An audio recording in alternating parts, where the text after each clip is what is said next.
Mesdames, Mesdemoiselles, Messieurs, bonjour, nous sommes le dimanche 8 juin 2014 et comme chaque dimanche, nous allons donc revenir sur les principaux événements financiers de la semaine passée et analyser la façon dont ils ont affecté les marchés des devises et des matières premières.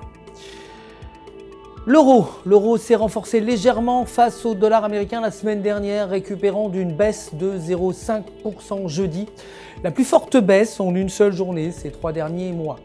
La BCE devrait limiter les mesures qui convaincraient les investisseurs à vendre la devise et devrait permettre à l'euro de maintenir les niveaux actuels, voire même de se renforcer à court terme. Le dernier cours de l'euro était de 1,3642, soit une baisse de 0,13%.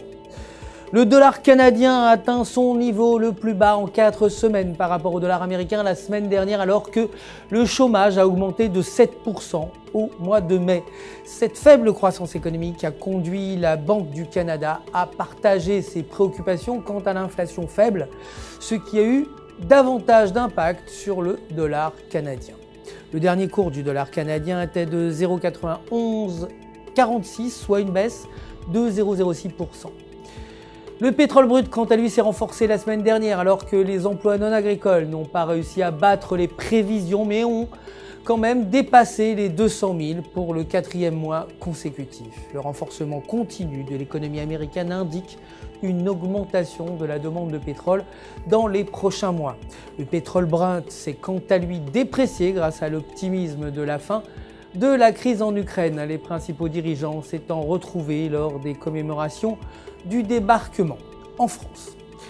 Le dernier cours du pétrole était de 102,67 $ le baril, soit une hausse de 0,16%. Le cours de l'or a augmenté jeudi, récupérant une partie des pertes importantes subies une semaine auparavant lorsque le métal précieux s'était évadé d'un intervalle à 50 $ dans lequel il s'échangeait depuis la mi-avril. Certains analystes considèrent que ce redressement n'est pas suffisant pour empêcher un marché baissier. Les investisseurs voient des opportunités de profit ailleurs. Le dernier cours de l'or était de 1252,54 $ l'once, soit une baisse de 0,06%. C'est la fin de notre résumé des actualités financières de la semaine passée. Je vous retrouve demain matin, bien sûr, pour le début de la semaine de trading avec les dernières actualités des marchés. D'ici là, restez avec nous sur www.ufxmarkets.com/fr pour tous vos besoins de trading. Votre conseiller personnel répondra, vous le savez, à toutes vos questions. Le centre d'assistance UFX Markets se joint à moi pour vous souhaiter une excellente journée de trading.